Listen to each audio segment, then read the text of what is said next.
اعظم نے کل بھی اس پہ بات کی اور وزیر اعظم شہباز شریف 2025 کے حوالے سے جب بھی بات کرتے ہیں تو وہ ضرور مارکہ حق کا حوالہ دیتے ہیں کہ کس طرح فیلڈ مارشل سعید عاصم منیر ان کی اسٹریٹجی، ان کی حکمت عملی اور ان کی قیادت میں پاک فوج نے جو ہے وہ فتح کے جھنڈے گاڑے اور اپنے سے کئی گنا بڑے دشمن کو جو ہے وہ شکست فاش دی.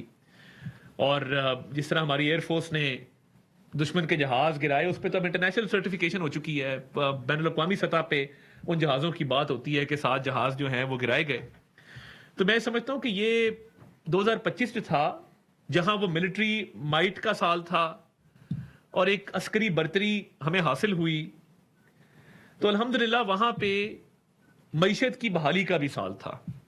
اور مجھے خوشی ہوتی ہے جب ہماری اکانومی کے بیٹ کرنے والے رپورٹرز یا معیشت کو سمجھنے والے جو ہمارے میڈیا سے تعلق رکھنے والے حضرات، خواتین و حضرات ہیں، وہ جب اکانومی پہ کرٹیسزم کرتے ہیں تو مجھے بہت اچھا لگتا ہے. اس کی وجہ ہے کہ ایک ڈیفالٹ کے دہانے پہ ملک کھڑا ہو اور فورن ایکسچینج ریزروز ڈپلیٹ ہو گئے ہوں، ایلسیاں نہ کھل رہی ہوں کیونکہ ڈالر کا ریٹ اتنا فلکچویٹ کر رہا ہو، روپیہ جو ہے وہ ڈی ویلیو ہوتا جا رہا ہو، اور ایسے میں کاروبار ٹھپ ہو جائیں، ایکسپورٹس بند ہو جائیں، ایلسیاں کھل نہ رہی ہوں، ملک کے اندر ایک ہجانی کیفیت ہو اور شرطیں لگ رہی ہوں کہ جی آج ڈیفالٹ ہوا کہ کل ڈیفالٹ ہوا، تو ذرا 1 منٹ کے لیے سوچنا چاہیے کہ اگر خدا نہ خواستہ جس طرح ہمارے سیاسی حریف یہ کہتے ہیں اور یہ اس خواہش کا اظہار کرتے رہے کہ یہ ڈیفالٹ ہو جائے، تو اگر ڈیفالٹ ہوتا تو کیا ہوتا. یہ ہماری آنکھوں کے سامنے یہ مناظر ہونے چاہیے کہ اگر خدا نہ خواستہ ملک ڈیفالٹ ہو جاتا، بینکوں کے باہر لائنیں لگی ہوتی، لوگوں کا ایک پینک ہوتا کہ جی پیسے نکلواؤ، اور لوٹ مار چل رہی ہوتی، اور اس کے ساتھ ساتھ انٹرنیشنل ایئر لائنز پاکستان آنا بند ہو جاتی، آپ کی ٹوٹل جو ملکوں کے ساتھ، دیگر ملکوں کے ساتھ ٹریڈ ہے، وہ ٹریڈ بالکل ختم ہو کے رہ جاتی، اور ایک ٹوٹلی کیفیت ہوتی افراتفری کی ملک کے اندر. تو الحمدللہ ڈیفالٹ کے دہانے سے جو یہ ملک اب ایک ایمرجنگ اکانومیز کے اندر آیا ہے، یا ہماری سٹاک مارکیٹ روز بروز ریکارڈز بریک کر رہی ہے، اس کی وجہ کیا ہے؟ اس کی وجہ یہی ہے کہ حکومت کی پالیسیوں پر بزنس کمیونٹی کا، انڈسٹری کا، تاجروں کا اعتماد ہے. ان کو پتہ ہے کہ سٹرکچرل ریفارمز ہو رہے ہیں، ان کو وزیر اعظم پوری قوم کے مفاد میں، ملک کے مفاد میں، اکانومی کے حوالے سے جو اقدامات اٹھا رہے ہیں اس کے نتائج آنا شروع ہو گئے ہیں. ان کو پتہ ہے کہ اس میں اداروں کا پورا کردار ہے، اس میں فیلڈ مارشل سعید عاصم منیر ان کی ٹیم کا، اور جس طرح finance ministry, deputy prime minister سارے اس پہ لگے رہتے ہیں. تو یہ جو اکنامک ریوائول ہوا ہے اس کا ہی ثمر ہے نا کہ آج جو فورن ریمیٹنسز کا فگر آیا ہے 3.6 ارب ڈالر دسمبر کے مہینے کے لیے، اگر اس کا ایئر آن ایئر کمپیریزن کریں 3% اضافہ ہے، اگر منتھ آن منتھ کریں تو یہ 13% اضافہ ہے. تو یہ باوجود اس کے کہ ایک سیاسی جماعت نے یہ کال دی کہ ریمیٹنسز پاکستان میں نہ بھیجی جائیں، بوائیکاٹ کیا جائے، میں اوورسیز پاکستانیز کو on behalf of prime minister, on behalf of the government میں سلام پیش کرتا ہوں کہ وہ صرف فورن ریمیٹنسز نہیں بھیج رہے، وہ پرانے ریکارڈ توڑ رہے ہیں. یعنی یہ جو گروتھ کا مومنٹم ہے اور پاکستان کے فورن ایکسچینج ریزروز میں اضافہ ہے، اور ہمارے پاس اب امپورٹ کور کئی ماہ کا موجود ہے، یہ بات کیا ثابت کرتی ہے؟ سٹاک ایکسچینج آپ کی بیسٹ پرفارمنگ ہے، ریمیٹنسز جو ہیں ان میں اضافہ ہو رہا ہے، اوورسیز پاکستانی پیسہ پاکستان بھجوا رہے ہیں، فورن ڈائریکٹ انویسٹمنٹ کے حوالے سے حکومت اقدامات کر رہی ہے، اور پاکستان کی دیگر ممالک کے ساتھ ٹریڈ بڑھ رہی ہے. جہاں پرائم منسٹر جاتے ہیں وہ پاکستان کی مصنوعات کی بات کرتے ہیں. ملیشیا نے پاکستان کو حلال میٹ میں، رائس کے اندر جو ہے وہ کوٹاز کا بڑھایا. جو کوئی بیرون ملک سے آتے ہیں وفود پاکستان، سربراہان مملکت آتے ہیں، صدور آتے ہیں، ان سے ٹریڈ کی بات ہوتی ہے اور وہ پاکستان کے ساتھ ٹریڈ کو بڑھاتے ہیں. ایک اور میں اکثر کرٹیسزم دیکھتا ہوں، جی وزیر اعظم نے اتنے دورے کر لیے، یار آپ دعا کریں کہ وزیر اعظم اس سے بھی ڈبل دورے کیا کریں، کیونکہ وہ جب ایک دورہ کرتے ہیں اس کا اکانومی پہ کیا امپیکٹ ہوتا ہے. یہ نادان لوگ ہیں جو کہتے ہیں جتنے دورے کر لیے, اور یہ بڑی چھوٹی بات ہے. اگر آپ over all macro economic indicators کے حوالے سے دیکھیں تو بھائی کوئی بلا رہا ہے تو جا رہے ہیں نا, بن بلائے تو نہیں جا رہے. اور کوئی بلا رہا ہے, وہ عزت کر رہا ہے, وہ گارڈ آف آنر دے رہا ہے, وہ اپنے جہاز بھیج رہا ہے آپ کے جہاز کو اسکارٹ کرنے کے لیے, تو یہ پاکستان کی عزت ہے. وہ آپ سے ٹریڈ کی بات کر رہا ہے, وہ آپ سے ڈیفنس کی بات کر رہا ہے, وہ آپ سے دیگر شعبوں کے اندر تعاون کی بات کر رہا ہے. تو یہ دعا کریں کہ ہر پرائم منسٹر کو باہر سے دعوت آیا کرے, اور ہر پرائم منسٹر کے آنر میں باہر سے سربراہان مملکت اور صدور آیا کریں. کیونکہ ایک وہ وقت تھا جب ٹانگ پہ ٹانگ رکھ کے کہا جاتا تھا کہ جی تمہاری ثقافت مجھے تمہارے سے بہتر پتہ ہے, تمہاری تاریخ تمہارے سے مجھے بہتر پتہ ہے, تمہارے معاملات تمہارے سے مجھے بہتر پتہ ہے. نتیجہ کیا نکلا؟ مشرق بھی ناراض, مغرب بھی ناراض, لوگوں سے ایک بدتمیزی کا رویہ رکھا گیا, اور پاکستان آئسولیٹ ہوا ایک شخص کی انا کی وجہ سے. اب اگر دنیا کے ممالک ریڈ کارپٹ سے لے کے پرپل کارپٹ آپ کے لیے بچھا رہے ہیں, تو یہ وزیر اعظم شہباز شریف کی, فیلڈ مارشل عاصم منیر کی, اور ہر پاکستانی کی عزت ہے. آپ یقین مانے جتنے اوورسیز پاکستانیز آتے ہیں نا, ابھی یہ پی ایس ایل کی ٹیموں والے آئے ہوئے تھے جنہوں نے آکشن میں ٹیمیں اٹھائی ہیں, شفاف طریقے سے آکشن ہوا یہ والا, اور پوری دنیا نے دیکھا. 1.75 کروڑ میں ایک گئی ہے, 1.85 کروڑ میں ایک گئی ہے, اور یہ ہر سال پاکستان کو یہ پیسے آئیں گے. ایک گروپ کا تعلق اوورسیز پاکستانی آسٹریلیا سے ہے, جو آزی گروپ ہے. جو دوسرا گروپ ہے اس کا تعلق امریکہ سے ہے. وہ صاحب حیدرآباد سے 16 سال کی عمر میں امریکہ گئے تھے, وہ ادھر ڈیلس میں رہتے ہیں. اب میں نے ان سے پوچھا, انہوں نے کہا جی دنیا بدل گئی ہے, ہم پاکستان آئے ہیں, ہم نے کل آکشن کے اندر 2 پی ایس ایل کی ٹیم جو ہیں وہ لی ہیں, تو اس لیے کہ ہم پاکستان میں انویسٹ کرنا چاہتے ہیں. وہ کہتے ہیں یہ پیسہ ہم امریکہ میں بھی لگا سکتے تھے, آسٹریلیا میں بھی لگا سکتے تھے جہاں ہم رہتے ہیں, مگر ہمارا تھا کہ کرکٹ کے فروغ کے لیے, پاکستان کے لیے ہم یہ پیسہ پاکستان کے اندر لگائیں. اور وہ خوش و خرم تھے, وہ کہہ رہے تھے کہ یہ جو اوورسیز پاکستانیز ہیں یہ خوشی کا اظہار کر رہے ہیں, نہ صرف ریمیٹنسز کے حوالے سے, انویسٹمنٹ کے حوالے سے وہ فخر محسوس کرتے ہیں کہ ہم پاکستانی ہیں. ہمارے دوست عزیز و اقارب باہر جاتے ہیں, امیگریشن پہ پاسپورٹ دیتے ہیں تو پوچھا جاتا ہے ہاں جی پاکستانی پاسپورٹ, تو وہ کہتے ہیں پاکستان از اسٹرانگ.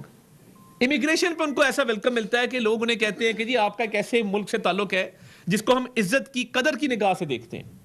تو یہ پہلے کبھی نہیں ہوا تھا. اور جو صاحب جن کی میں بات کر رہا ہوں, جنہوں نے پاکستان کی فارن پالیسی کو بھی اپنی انا کی بھیڑ چڑھایا کہ میں آپ کے ملک کو بہتر جانتا ہوں, ان کی پارٹی کے لوگ, تنقید کرنے والے ہمیں بتا دیں کہ فارن پالیسی میں ان کی اچیومنٹس کیا ہیں. 0/0. کوئی ایک بڑا معاہدہ نہیں کر سکے. ادھر اگر میں سعودی ڈیفنس پیکٹ کی بات کروں, یا میں اکنامک فریم ورک جو لانچ ہوا اس کی بات کروں, یا میں ملیشیا کے ساتھ جو اگریمنٹ سائن ہوئے اس کی بات کروں, یا میں جو یو اے ای کے ساتھ ہمارے اگریمنٹ سائن ہوئے ان کی بات کروں, یا میں چین کا جو اس سال 2026 میں نائب وزیر اعظم اسحاق ڈار پہلے غیر ملکی ڈگنیٹری تھے جنہوں نے چائنا کے اندر جو لینڈ کیے. وانگ جی جو چائنا کے فارن منسٹر ہیں, انہوں نے جو پہلا فارن گیسٹ ویلکم کیا وہ پاکستان کے وزیر خارجہ اور نائب وزیر اعظم تھے. جو سی پیک 2.0 ہے, یہ سارا جو یہ اکنامک فریم ورکس ہیں, یہ ساری جزت مل رہی ہے پاکستان کو, یہ اس کی اکانومی کے پوٹینشل کی وجہ سے مل رہی ہے. اور ایک سنجیدہ لیڈرشپ ہے, وہ پولیٹیکل لیڈرشپ ہو شہباز شریف صاحب کی شکل میں, وہ ملٹری لیڈرشپ ہو فیلڈ مارشل سید عاصم منیر کی شکل میں. لوگ, پوری دنیا کے لوگ سنجیدگی سے پاکستان کو دیکھتے ہیں, قدر کی نگاہ سے دیکھتے ہیں, عزت کرتے ہیں پاکستان کی, کیونکہ ان کو پتہ ہے کہ ایک سنجیدہ قیادت موجود ہے, اکانومی ریوائیو کر رہی ہے, انویسٹمنٹ آ رہی ہے, اور پاکستان ہیز گریٹ پوٹینشل. تو یہ اکنامک ریوائیول جو ہوا ہے, اور یہ ریمیٹنسز کا جو میں نے آپ کو فگر ابھی بتایا کہ $3.6 بلین صرف دسمبر کے مہینے میں 17% ایئر آن ایئر انکریز ہے, اور 13% جو ہے وہ منتھ آن منتھ انکریز ہے. ہر ممکن کوشش کی گئی بائیکاٹ کرو, بٹ اوورسیز پاکستانی کو سلام ہے کہ وہ انویسٹ بھی کر رہے ہیں اور ریمیٹنسز بھی بھیج رہے ہیں. اب ذرا تھوڑی سی بات کرتے ہیں ہمارا پیارا صوبہ خیبر پختونخوا کا, جو ہمیں جان سے عزیز ہے, جو ایک خوبصورت صوبہ ہے, جہاں کے عوام غیرت مند ہیں, جہاں کی لوگوں کے اندر ایک ریزیلینس ہے, جہاں کے لوگوں کی بہادری مشہور ہے. وہاں پہ بدقسمتی سے ایک ایسی حکومت مسلط ہے کہ جن کے ذہن بہت چھوٹے ہیں. اور مجھے دکھ ہوا. ٹھیک ہے آپ ضرور لاہور جائیں, پورا پاکستان آپ کا ہے, آپ کراچی جائیں. لاہور جاتے ہی خواتین کی تصحیح کرنا, جو خواتین کے بارے سے تانے کسے گئے, اور پھر اس دن انفارمیشن منسٹر پنجاب ازما بخاری صاحبہ کے بارے میں جو الفاظ ادا کیے گئے, کسی مرد کو یہ بات زیب نہیں دیتی. یہ جو مسوجنی ہے نا, یہ اب انسٹل ہو گئی ہمارے اندر. ہم سمجھتے ہیں کہ کسی کو اٹیک کرنا ہے تو سب سے پہلے عورت پہ حملہ کرو. شرمناک ہے اور افسوسناک ہے کہ آپ عورتوں کو بھی آبجیکٹ سمجھتے ہیں. یہ میں شفیع جان کی بات کر رہا ہوں, یہ وزیر اطلاعات ہے ایک صوبے کا. وہ ایک اور صوبے کی خاتون وزیر اطلاعات کے بارے میں جو بات کرتا ہے, کیا اپنی بہن کے بارے میں کر سکتا ہے؟ اپنے آپ پہ لا کے یہ بات سوچ سکتا ہے؟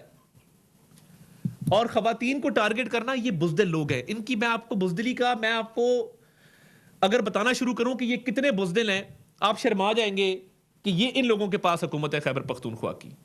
بزدل شخص ہمیشہ عورتوں پہ حملہ کرے گا, یہ بات یاد رکھیے گا. عورت پہ حملہ ہر وہ شخص کرے گا جو اندر سے کھوکھلا ہوگا اور بزدل ہوگا. یہ کیا شفیع جان نے. تم اتنے اگر بہادر ہو تو جب ٹی ٹی پی کا نام مالک صاحب نے لیا تو تم ٹھوس کیوں ہو گئے؟ اب تو مقابلہ کرتے ہیں نا. میں تو ادھر بیٹھ کے کہتا ہوں بطور پاکستان کے وزیر اطلاعات کے کہ ٹی ٹی پی پاکستان کی دشمن ہے. اس کا آخری دم تک, خون کے آخری قطرے تک تعاقب کریں گے, ان کو ایلیمنیٹ کریں گے. میں ایلیمنیٹ کا ورڈ یوز کر رہا ہوں. ہے ہمت, ہے طاقت, کرو بات. یہ اللہ تعالیٰ کا دیا ہوا حوصلہ ہے.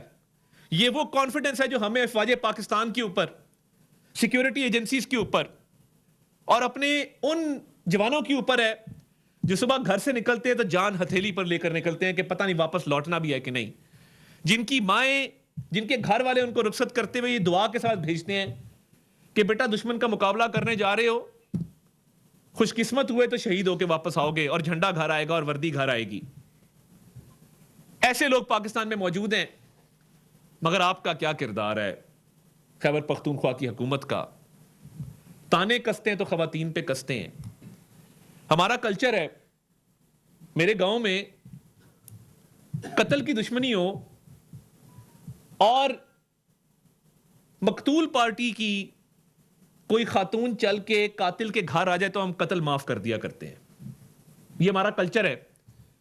ہمارے بڑے ہمیں اس کی مثالیں دیتے ہیں کہ بہن بیٹی چل کے گھر آ جائے تو کتنا ہی گھمبیر مسئلہ کیوں نہ ہو, ہم اس کی عزت میں, اس کی تعظیم میں قتل بھی معاف کر دیا کرتے ہیں. اور آپ کا کردار یہ ہے کہ آپ تانے کستے ہیں خواتین کو, تذلیل کرنے کی کوشش کرتے ہیں خواتین کی, اور جہاں پہ ٹی ٹی پی کی باری آتی ہے تو وہاں پہ آپ بیٹھ جاتے ہیں جھاگ کی طرح. ذرا چلا دیں ان کی ٹی ٹی پی والی, ذرا بتائیں نا, یہ قوم ذرا دوبارہ دیکھے. صاحب پورا خاندان آج بھی ہماری بہن سمر بلور آ کے اسمبلی میں بیٹھتی ہے, طاقت سے بات کرتی ہے. خاوند کھو دیا, سسر کھو دیا, انہوں نے کارکنان کی لاشیں اٹھائی ہیں, اپنے ساتھیوں کی, بھائیوں کی, اپنے پیاروں کی لاشیں اٹھائی ہیں.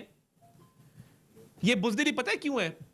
یہ ڈرتے ہیں کہ ہمارے پر حملہ نہ ہو. اور یہی وجہ ہے, اللہ کرے کسی پر کبھی کوئی خودکش حملہ نہ ہو, مگر ان پر حملہ اس لیے نہیں ہوتا. اس ایک سیاسی جماعت پہ, یہ مبارہ ہے, انہوں نے ایگزیمشن لی ہوئی ہے ٹی ٹی پی سے, ان پر حملہ نہیں ہوگا کیونکہ یہ اس طرح کی اولیو برانچ ایکسٹینڈ کرتے ہیں.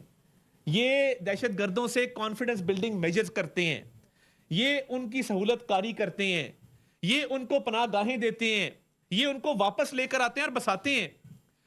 رد الفساد اور ضرب عضب کے بعد دہشت گردی کا خاتمہ ہوا, اسی جماعت نے واپس لا کے دہشت گردوں کو بسایا.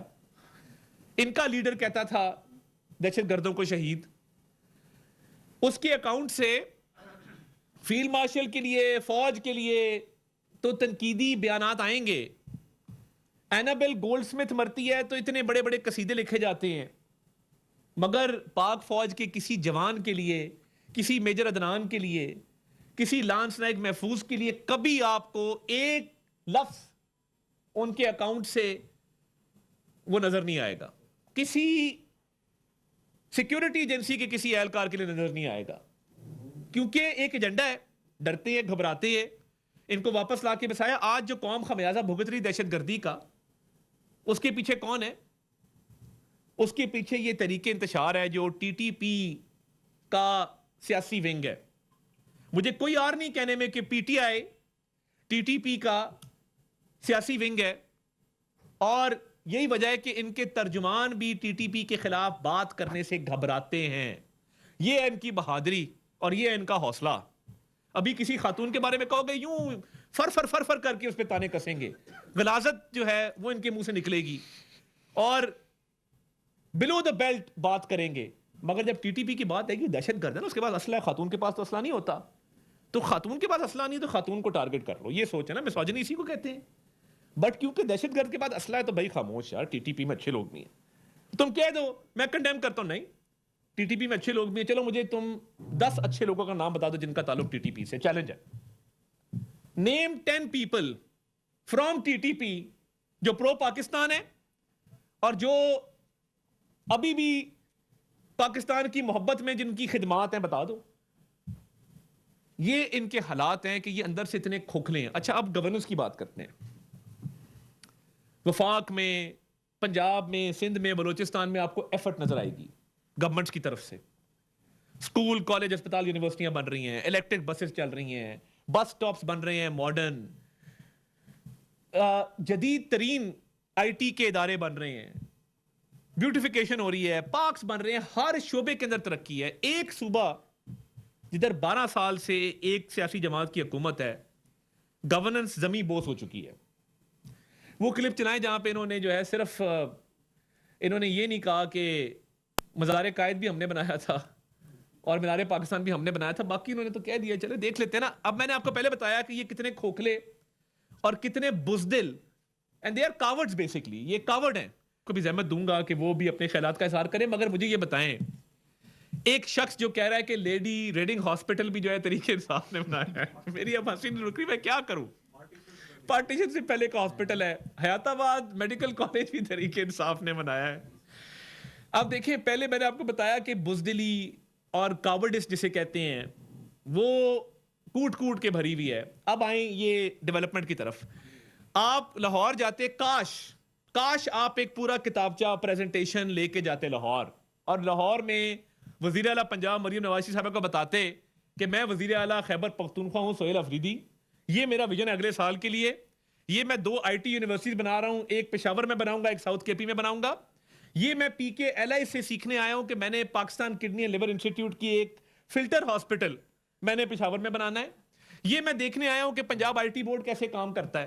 یہ میں دیکھنے آیا ہوں کہ آپ نے یہ گرین بسز کیسے چلائی ہیں, شہباز شریف صاحب کا میٹرو کا اورنج ٹرین کا سسٹم آپ نے کیسے بنایا ہے, آپ نے فورینزک لیب شہباز شریف صاحب نے اس دور میں بنایا تھا وہ کیسے بنایا ہے, آپ نے جو سیف سٹی کے کیمراز لگائے ہیں پشاور میں نہیں لگا سکا. میں چاہتا ہوں کہ میں دیکھوں کہ یہ کیا ماڈل ہے جس کو شہباز شریف صاحب نے بنایا اور مریم نواز شریف صاحب آگے بڑھا رہی ہیں.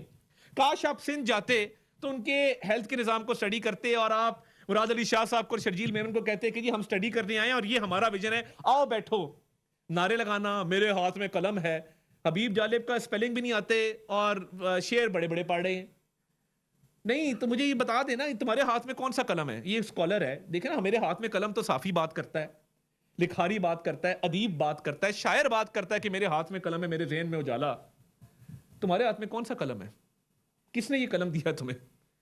اور یہ کب سے ہے تمہارے پاس قلم؟ کو بتا دیں, نہیں پتا. بس صرف شعر کسی نے کان میں آگے پڑھ دیا کہ جی شعر پڑھ دو, تو شعر پڑھ دیا جی. یونیورسٹی میں نعرے لگوا دیے, جی ٹھیک ہے, بڑی اچھی بات ہے. اور بھائی یہ یونیورسٹیز بنا کے بھی دکھاؤ نا, گاؤن پہن کے, ٹوپی پہن کے شعر پڑھنا تو بہت آسان ہے. مگر مسئلہ یہ ہے کہ کیونکہ گورننس زمین بوس ہو چکی ہے, تو یہ نعرے بازی کرنے, یہ بیسکلی کون آرٹسٹ ہوتے ہیں دنیا میں. آپ لاس ویگس جائیں, دنیا کے شہروں میں جائیں نا, یہ چھوٹے چھوٹی کرتب کر رہے ہوتے ہیں. کوئی آگ نکال رہا ہوتا ہے منہ سے, کوئی ایک پہیے والی سائیکل چلا رہا ہوتا ہے, کوئی خرگوش نکالتا ہے ٹوپی کے اندر سے. یہ اس طرح کا ہے کہ میں عشق عمران میں مارا جاؤں گا, اور اس طرح یہ آپ دیکھیں, اس طرح کی نا آپ کو کرتب کر کے دکھائیں گے ہر دوسرے دن. جب آپ پوچھیں گے نا کہ ہیلتھ کی فیسلٹیز کتنی ہیں, ایجوکیشن کی فیسلٹیز کتنی ہیں, یونیورسٹیز کتنی ہیں, چلیں مجھے بتا دیں. لیٹس ٹاک اباؤٹ بے نظیر ہاسپٹل. 13 سال سے وہاں پہ زمین پڑی ہوئی ہے, بے نظیر اسپتال تعمیر نہیں ہو سکا. آپ یہ بتا دیں کہ آپ کا کوئی سرکاری افسر, کوئی وزیر اپنے بچوں کا علاج کے پی کے سرکاری اسپتالوں میں نہیں کراتا, کیونکہ یہ آپ نے دیکھا ہے ویٹنگ ایریاز میں جو گند پڑا ہوا ہے, لوگ وہاں جانا پسند نہیں کرتے. آپ آج چلیں میرے ساتھ راولپنڈی انسٹیٹیوٹ آف کارڈیولوجی. وہاں پہ majority of patients are coming in from K P کے. ان کے پاس آپشن کوئی نہیں ہے, وہ کیا کریں؟ آپ نے ان کو سہولیات دی نہیں 12 سال کے اندر. آپ صرف اگر ساؤتھ وزیرستان کی بات کریں, پورے ضلع میں ایک ڈاکٹر ہے اور کوئی لیڈی ڈاکٹر نہیں ہے. میں پورے ساؤتھ وزیرستان کی بات کر رہا ہوں, ایک ڈاکٹر ہے اور کوئی لیڈی ڈاکٹر نہیں ہے. یہ 12 سال میں کس نے کرنا تھا؟ یہ فوج نے کرنا تھا, یہ کوئی باہر سے کسی نے آگے کرنا تھا, یا آپ ہمیں دے دیتے یہ 4 ضلع ٹھیکے پہ کہ مسلم لیگ نون آ کے کر دے؟ کوئی ٹانک کی بات کر لیں, ٹانک ضلع میں انسان اور جانور ایک تالاب سے پانی پیتے ہیں, آپ صاف پینے کے پانی کا نظام وہاں پہ نہیں دے سکے, اور آپ باتیں بڑی بڑی کرتے ہیں. تعلیم کی بات کر لیں, درجن سے زائد یونیورسٹیز ہیں جن میں عملہ کوئی نہیں ہے. جہاں عملہ ہے وہاں پہ تنخواہیں دینے کے پیسے کوئی نہیں ہے. صوبے بھر میں 49 لاکھ بچے ہیں جو سکول سے باہر ہیں, جن کی عمر 5 سال سے 17 سال کے درمیان ہے, اور 22,000 سکول ہیں مگر حالات کوئی نہیں ہے, مسنگ فیسلٹیز ہیں وہاں پہ. 4 اضلاع ایسے ہیں جن میں تورغر ہے, کوہستان ہے, لوور اور اپر کلائی پلاس ہے, جہاں پہ لڑکیوں کے لیے ایک کالج موجود نہیں ہے. میں نے آپ کو اضلاع گنائے, لڑکیوں کے لیے ایک کالج موجود نہیں ہے. کوہستان اور یہ سارے اضلاع آپ آج جا کے دیکھ لیں. کوہستان میں سکینڈل تو آ جائے گا اربوں روپے کی کرپشن کا, جس میں تحریک انصاف کے آفس بیررز انوالوڈ ہوں گے, اربوں کے پیسے وہاں سے بنا لیں گے, مگر لڑکیوں کا ایک کالج نہیں بن سکے گا. لوور دیر میڈیکل کالج تمرگرا, جس پر 4 ارب روپے خرچ آیا ہے, سارا سٹاف بھرتی ہو چکا ہے, 32 کروڑ روپے ماہانہ تنخواہ کی مد میں ادا کیا جا رہا ہے, لیکن وہاں پہ اگر آپ حالات جا کے دیکھیں تو صرف تنخواہیں دی جا رہی ہیں, وہ میڈیکل کالج آپریشنل نہیں ہے. آپ کھیلوں کے میدان دیکھ لیں اٹھا کے, ابھی ایک ایتھلیٹ پیچھے انجر ہوا, اس کو یہ سی ایم ایچ لے کے گئے, ان کا اپنا ہسپتال وہاں پہ کوئی ایک بھی نہیں تھا جہاں پہ اس کی ٹریٹمنٹ ہو سکتی. کھیلوں کے میدان نہیں ہے, ہیلتھ فیسلٹیز نہیں ہے, ایجوکیشن فیسلٹیز نہیں ہے. اور آپ ان سے پوچھیں گے نا کہ آپ کا روڈ میپ کیا ہے, where is your health reforms road map, where is your education reforms road map. شعر و شاعری کر لیں گے, نعرے بازی کر لیں گے, وکٹری کے نشان بنا لیں گے, ٹک ٹاک اعلیٰ ترین. آپ ان کو انسٹیٹیوٹ کھولنا چاہیے ریل میکنگ کا, کہ بڑے سے بڑی فنکاری کیسے لگائی جاتی ہے, اس میں یہ بڑے کاریگر ہیں. دہشت گردی کے خلاف ہم نے بات نہیں کرنی, عورتوں پہ ہم نے تانے کسنے ہیں, گورننس میں ہم زیرو ہے, آپ نے دیکھ لیا حالات. تو یہ اوور آل جو پولیٹیکل ٹیرر کرائم نیکسس کی بات ہوتی ہے کہ ایک سیاسی عناصر کا وہاں پہ دہشت گردوں کے ساتھ ایک نیکسس ہے, ان کو آپس میں جرم جوڑتا ہے. تیل کی سمگلنگ, منشیات کی سمگلنگ, اشیاء خوردنوش کی smuggling, timber mafia, tobacco mafia, یہ ایک پل ہے وہاں پہ کرائم کا. ایک طرف سیاستدان ہے اور ایک طرف دہشت گرد ہے. اسی لیے یہ اس کی مذمت نہیں کرتے دہشت گردوں کی. دہشت گرد تو ان کے مائی باپ ہیں, وہ تو ان کو جو ہے وہ پیسے کما کے دیتے ہیں, ان کے توسط سے ان کے کاروبار چلتے ہیں, ان کی شیلٹر میں ان کے کاروبار چلتے ہیں. یہ ان کا گھنونا چہرہ ہے. جو دہشت گردی کے پیچھے سارے ان کے اپنے لوگ ہیں, دہشت گردوں کو پناہ دینے والے یہ لوگ ہیں, دہشت گردی کو فروغ دینے والے یہ لوگ ہیں, اور یہ ان کی باقاعدہ طور پہ یہ کوشش ہے کہ یہ پیسے کمائیں وہاں سے, گورنر زیرو کر دیں, اور دوسرے صوبوں میں جا کے بس نعرے بازی کر کے, ہلڑ بازی کر کے اپنا ٹائم گزاریں. وی ول ہولڈ یو اکاؤنٹیبل. ہم ایک ہیلتھ کے پیسے پہ آپ سے جواب مانگیں گے, ایجوکیشن کے بجٹ پہ آپ سے جواب مانگیں گے, انفراسٹرکچر ڈیولپمنٹ پہ آپ سے جواب مانگیں گے, خواتین کی یونیورسٹیوں پہ, کالجوں پہ آپ سے جواب مانگیں گے, جو آپ کے اتنے زیادہ بچے آؤٹ آف سکول ہیں اس پہ آپ سے جواب مانگیں گے. جواب آپ کے پاس ہے نہیں, اور آپ کا سارا فوکس اپنی بزدلی کے پیچھے ہے کہ بس دہشت گردوں کو کچھ نہ کہو, کوئی پتھر سے نہ مارے میرے دیوانے کو. یہ حالات ہیں کہ جہاں پہ دہشت گردوں کا خوف بھی ہے اور ان کے ساتھ ایک نیکسس بھی ہے پیسے کمانے کا. تو یہ اوور آل ان کی صورتحال ہے, اور میں زاہد خان صاحب کو اب ریکویسٹ کروں گا کہ وہ اس میں مزید روشنی ڈالیں. زاہد صاحب نہیں کر رہے, سر کرنے دیں نا, میں بھائی جان آتا ہوں, میں سارے جواب دے کے جاؤں گا. پاکستان کے پاسپورٹ کی عزت ہے, یہ کب سے شروع ہوئی ہے؟ میں بتایا گورنمنٹ ہے, آپ اپنی ذمہ داری کب پورا کریں گے کے پی کے حوالے سے جو آپ نے نریٹ کیا؟ زاہد صاحب شروع کرتے میں جواب دیتا ہوں, میں میں دے دیتا ہوں جواب, سن لینا. وہ تھرڈ صاحب میں پنجابی ساری بات کر گیا ہوں, خیبر پختونخوا کے ہمارے سینئر رکن ہیں, بات کرنے تھے.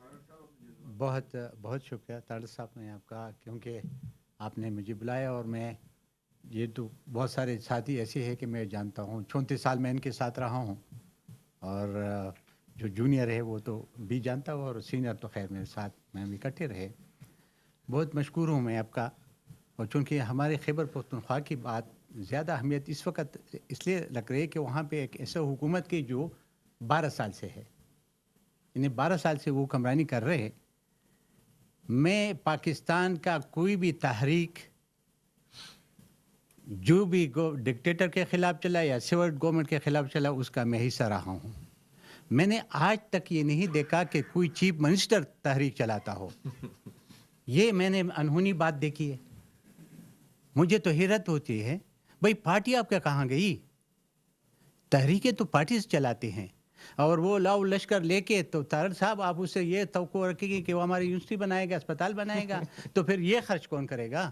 یہ لاؤ لشکر لے کر لاہور قبضہ کرے گا، یا کراچی قبضہ کرے گا، یا اسلام آباد قبضہ کرے گا؟ میں نے پہلے بار تو یہ دیکھا کہ سب سے بڑی بات یہی ہے کہ پہلے تو ایک چیف منسٹر جو ہمارا خٹک صاحب تھے وہ اسلام آباد پہ اٹیک کر رہے تھے. اس کے بعد گنڈاپور صاحب آیا، وہ اسلام آباد پہ اٹیک کرتے رہے. اب اس کے بعد یہ جو لڑکا آیا اس نے بھی یہی کام شروع کیا. اب وہ بچہ جو بتا رہا تھا کہ اسپتال بتا لیڈرنگ، تو میرے بھی پیدائش سے کیجیے آپ ذرا تشریف لائے. میں گیا وہاں بچے اور بچہ رو رہے تھے. یعنی یہ ہمارے لیے بہت بڑی بات ہے کہ دیر جیسے جگہ میں بچیاں پڑھ رہی ہے. وہ کہتے کہ جی ہمارے پاس تنخواہوں کے پیسے نہیں ہیں، ہم ان لوگوں سے چندہ کر کے یہ چیزیں ہم چلا رہے ہیں. یونیورسٹی تو بنانا تو دور کی بات ہے. یونیورسٹی اس نے ایک مجھے کالج بھی بتا رہے، جس طریقے سے آپ نے کہا 50 کروڑ روپے اس وقت اپنی ایم پی ایس کو دیے ہیں. مجھے بتا دے کہاں لگائے. تو مجھے تو حیرت ہوتی ہے. لیکن بدقسمتی ہے جہاں تک طالبان کے تعلق ہے اس سے، تو طارق صاحب جب ہم تھے اور ہم نے مذاکرات کی تھی، ایک یہ جو ہمارا چیف منسٹر صاحب ہے، اس دن میں نے تقریر بھی کی، میں نے آپ دوستوں کو بھیجا ہے. اتنا جھوٹ بولا کہ ایس پی آر کا اس دن میں سنا رہا تھا کہ اس نے کہا کہ جی وہ جرگہ ہم نے بلائے تو وہ جرگے میں سب نے آپریشن کی مخالفت کی تھی. چونکہ میں مسلم لیگ کی نمائندگی کر رہا تھا، میں نے تقریر آپ لوگوں کے پاس بھیجی. میں نے کہا کہ جی 2 آپشن ہیں آپ کے امن کے لیے، ایک ہے آپ کے مذاکرات اور ایک ہے مقابلہ. میں نے کہا مذاکرات تو 3 پارٹیوں نے کیے، 3 حکومتوں نے کیے. کیئر ٹیکر نے کیا تھا 2007 میں، پھر 2009 میں این پی اور پیپل پارٹی کی حکومت تھی بھی دوبارہ کیا. پھر اس کے بعد ان نے لوگوں کو لے کے آیا 40,000، اگر آپ کو یاد ہوگا. اور جو ہمارا علوی صاحب تھا 100 لوگوں کو، ایسے لوگوں کو رہا کیا کہ جو سزائے موت کے اس کو سزا ملی ہوئی تھی. وہ ناکام میں نے ہوا. میں نے کہا یہ سارے ناکام ہوئے. ایک اور بات کرتے کہ وہ کہتے کہ جی یہ مسجدوں میں کتے باندھتے ہیں. بھائی 2009 سے 2012 تک 13 تک جو آپریشن ملاکن ڈویژن میں ہوا سب کو پتا ہے. سب سے بڑا جو آپریشن ہوا ہے وہ ملاکن ڈویژن میں ہوا، چونکہ میں خود دیر سے لوور دیر سے بلانگ کرتا ہوں اور میں اس کا حصہ تھا. کیونکہ ڈسکشن میں بھی میں تھا، کیونکہ وہ سپریم محمد تھا.